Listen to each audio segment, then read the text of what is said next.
So with Avatar: The Last Airbender coming back to Netflix in the US for the first time in several years, many people are starting to rewatch the beloved series or start it up for the first time. This has sparked the return of an age-old debate. Is Avatar an anime? This was a prominent question back when Avatar aired, but it's even more difficult to answer now that we have shows like Castlevania that blur the lines between Western animation and anime.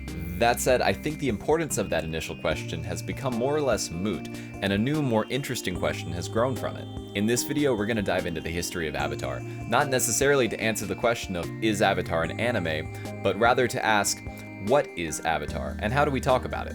First, some background. So Avatar: The Last Airbender was made by Michael Dante DiMartino and Brian Konietzko, and it began airing on Nickelodeon back in 2005. The series ran for 3 seasons, ending in July of 2008. The series follows the adventures of Aang, the reincarnation of an entity known as the Avatar, as he attempts to master all 4 elements, air, water, earth, and fire, to defeat the warmongering Fire Lord and end a centuries-long conflict. The series takes clear influence from a variety of Asian cultures, specifically Chinese, and some people have even made the case that the series is an adaptation of Journey to the West. There's plenty of Japanese influence on the lore of the show as well, but the biggest Japanese influence comes in terms of the way Avatar is animated.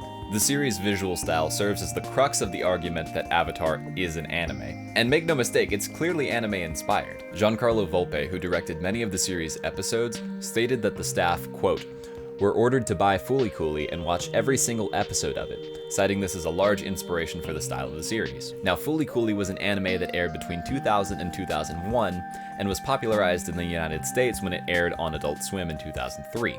You can see the clear influence of Fooly Cooly's art style on Avatar, particularly in the characters' faces. Volpe stated in the same interview that the team also took inspiration from the Studio Ghibli films and from Cowboy Bebop. The statement that he followed this list of influences with clarifies the team's intent in taking anime styling for Avatar. Volpe noted that, quote, "obviously there is an intent to kind of honor that style. I hope that we don't come across as rip-offs or something." The sticking point here is that they were trying to honor the anime style, not to exist within it.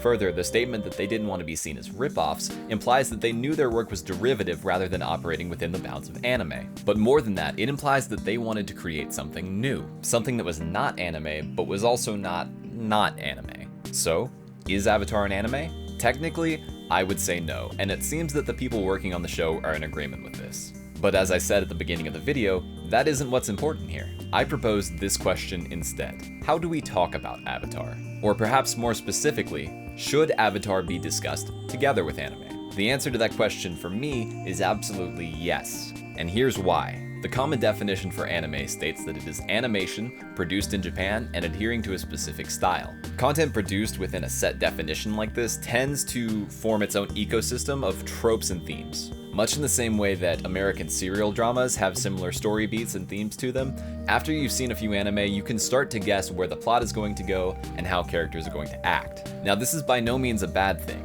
It's a natural byproduct of cultural creations. It does, however, make Avatar exceptionally unique. Because Avatar was developed in the United States, it has intrinsic ties to United States methods of storytelling. However, there was a conscious decision to bring in Asian influences such as anime. This places the show in a liminal state. Much like the Avatar is the bridge between the human world and the spirit world within the diegesis of the show, Avatar the show is a bridge between Western animation and anime. Its very nature is that of a conversation between cultures. I think it's apt that the team working on Avatar took inspiration from Fooly Cooly, because that show also existed in this liminal state. Fooly Cooly took inspiration from Western art styles in its production, even going so far as to do an entire segment in South Park's art style. This makes the show not necessarily a fusion of Japanese and Western cultures, but more of a dialogue between them, a preserved example of Japanese views on Western culture and how they choose to adapt those views, which in some cases can tell us more about the cultural perception than trying to compare two cultures apples to apples. And that is the answer to the question, what is Avatar? Avatar is an example of Western perception of various Asian cultures, along with their storytelling techniques and animation styles, as well as an attempt to apply those techniques and styles to a new and unique story. It's not meant to be an anime. It's not even meant to be a copy of an anime. It is a conversation with anime. And to ignore it within the broader discourse of anime would be a discredit both to the show and to its influences. So now I want to hear your opinions on this. Is Avatar an anime? Does that matter? And are there more questions that we should be asking about this? Let me know down in the comments. Do you think that this is a concept that would benefit from a little bit more digging on my part and perhaps a longer form video? Let me know that as well, and I'll start looking into it. Be sure to subscribe for more anime and liminal anime thing content. As always, I am Spoons, and thank you for watching.